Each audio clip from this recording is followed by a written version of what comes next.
भारत में वो क्षमता है कि भारत ग्लोबल फूड बास्केट बन सकता है।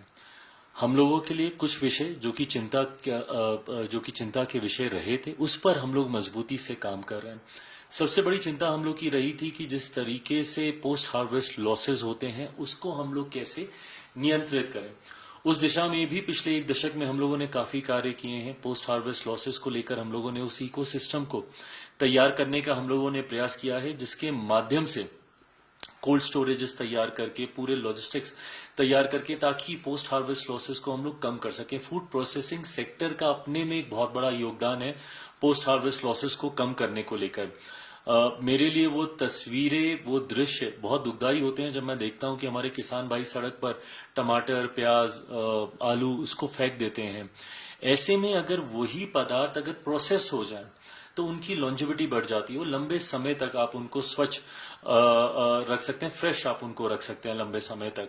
ऐसे में कैसे उनको प्रोसेसिंग सेक्टर के साथ उनको जोड़ा जाए, इस दिशा में भी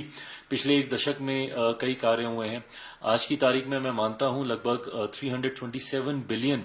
का मार्केट फूड प्रोसेसिंग का बन गया है, और हम लोग का लक्ष्य है कि आने वाले लगभग 10 सालों में 2032 तक हम लोग इसको दुगना कर देंगे। तो धीरे धीरे फूड प्रोसेसिंग सेक्टर काफी तेजी से बढ़ने का काम कर रहा है, और मुझे लगता है जितना ये सेक्टर मजबूत होगा, जितना ये मजबूती से बढ़ेगा, उतना हम लोग की क्षमता बढ़ेगी उत्पादन को लेकर। और जब हम लोग ग्लोबल फूड बास्केट की बात करते हैं, जैसे जैसे हम लोग की क्षमता बढ़ेगी, जैसे जैसे हम लोग उसको प्रोसेस करके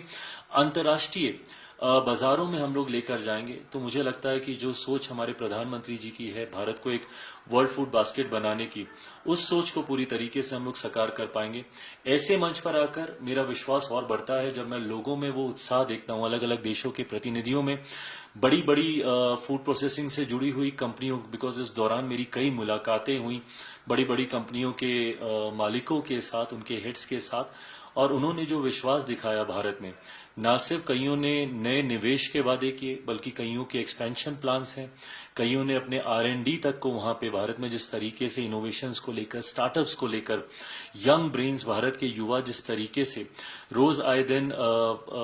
नई सोच को, नए इन्वेंशंस को दुनिया के सामने रख रहे हैं,